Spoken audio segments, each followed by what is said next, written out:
Yeah. All right, the final one, Tapsoba to Newcastle. Stefan, you told me the transfer fee that is rumored here before the show, and I almost fell off my chair. So if Leverkusen can get that, wow, that'd be good. Yeah, I mean, according to the Mirror in England, Hmm?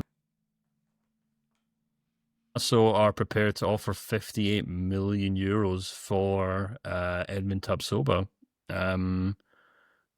which is an interesting amount of money, Manu. Now, I can understand from Newcastle's point of view, they've got 4 defenders on their books. 3 of them are over the age of 30. Some of them are way over 30. You know, Dan Burns, 33. Fabian Schär's 33. I think they both turned 34, actually, this summer, if I'm not mistaken, or Schär does anyway. And they also had injuries in there as well, which is a concern. I like Tapsoba. I think he's a good player. He's a good player for Leverkusen. He's been a very reliable player for Leverkusen. One of Xavi Alonso's most used players in that sense. Last season they moved Kosunu on loan out to the Serie A, and I was quite surprised because I thought he did really well. But he was moved on, I think, so Tapsoba can get more game time on that kind of right side of that back three. And I thought he did a very decent job of it. However, I must say, I don't think he's worth 58 million euros, and that's probably where I'd be quite concerned. And it maybe actually explains why Leverkusen were so happy to kind of fork out the best part of 40 million euros for Konsa if they knew this deal was getting lined up in the Yeah. background. I haven't checked with the club, of sources at the club, so I don't know if this is going to go through or not, or if it, how serious it is. But I think Tapsoba certainly has his talents. He's obviously very good at dribbling with the ball. He can make really good kind of passes through to the final third. And he has that kind of physicality and that bulk that I think should do him very well in the Premier League. But having said that, I don't think he's great in one-on-one situations. I don't think he's great in the air. I think Jonathan Tah was a far better kind of traditional central defender. I think someone like Hincapié is probably a more rounded defender, someone who's obviously much better technically with the ball at his feet or better in one-on-one situations against faster players. But, considering the fact that Newcastle have had very kind of, shall I say, industrious defenders in the past, and they've done quite well for them, Hincapié might fit into that quite well. He might be the perfect kind of Dan Burn replacement, if you will, in that sense. So he might be exactly what Newcastle need, Manu, but if they are really prepared to offer 60 million euros for him, I suspect Leverkusen would be happy to drive him all the way to Newcastle for that kind of money. They take the ferry too.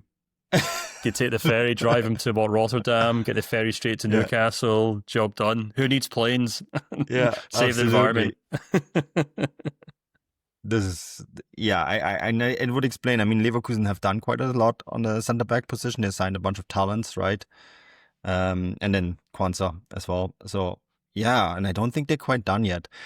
It was an interesting comment in the Substack chat. Someone said like, "Well, Leverkusen are getting torn apart," and my response to that was, "Leverkusen are doing what Bayern Munich should have done 24 months ago. Dismantling the side because it's time. It's time to move on. There's a new head coach. The players have won everything. It's time to move on and build a new team." And I think that Leverkusen are doing a really good job at this. All these players have won everything there is to win with Leverkusen. If you want to do this again, you have to restart and rebuild a new team. And so if you can get that cash now for Tapsoba, do it and use it to bring in someone who's hungry to win. That's pretty much it for me. Like, got to do it. No, you're absolutely right. Yeah, I mean, Tapsoba's been around for quite a while at Leverkusen. He's not going to get any younger. Leverkusen's whole thing is to sign players 22, 23, get them ready at first team football for 23, play a couple of years, and then sell them to the highest bidder. And what's Tapsoba now? 25, I think. He just turned 26 in February. So yeah, it's Leverkusen 101. But I mean, I'm sure Leverkusen will be delighted with that fee. I'm just going to say, if you're a Newcastle fan, I'd be a little bit wary of that because Newcastle have been quite, I know they're obviously technically the richest club in the world, but they have been quite constrained by UEFA and PSR rules in that sense. And they've had to be very kind of careful with how they spend their money. And 60 million euros for him, it's not a bad rate by any means. And look, if he does a decent job for Newcastle, no one's going to care in 3 or 4 years' time, I suppose. But Mm. I just wonder if he is a top defender. I'm not quite sure he is, to be perfectly honest with you. I think he's a decent player, but I'm not sure Draymond was a very high player.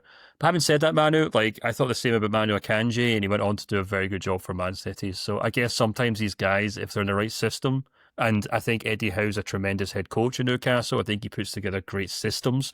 So maybe he fits into that system very well and does a great job for Newcastle. But I'm just kind of, I guess, quite startled at that fee. But we'll see what happens. That might be nonsense, and it might be a lot less than that. I'll check with my sources at Leverkusen see, and after the show, and by the time this goes up, we might know it's a nonsense story, but it's definitely worth noticing, I think. Well, I thought the PSI report that you mentioned, Swiss Ramble did a newsletter on this, and it was shocking. The financial state of the Premier League and the individual clubs was quite shocking. Look at Aston Villa, Chelsea, etc. Yeah. All deep in the red, and then you have 5 Bundesliga clubs making double-digit million profits. Yeah, you could say we want about the Bundesliga, Manu, but none of the clubs are selling their women's teams to private equity firms. And most of them make a profit. Yeah, exactly. They're financially very healthy, and maybe that's the long game. You never know how the long game works. Short term, this might look like a talent drain to the Premier League, but who knows what the world looks like in 5 years. These Bundesliga clubs might be laughing then because they are making good money. It's bad news for Bayern because all of a sudden you have a lot of clubs that have copied their financial model, which means they can no longer just go in and sweep in and steal players. But it is actually good news for the league overall, I would say.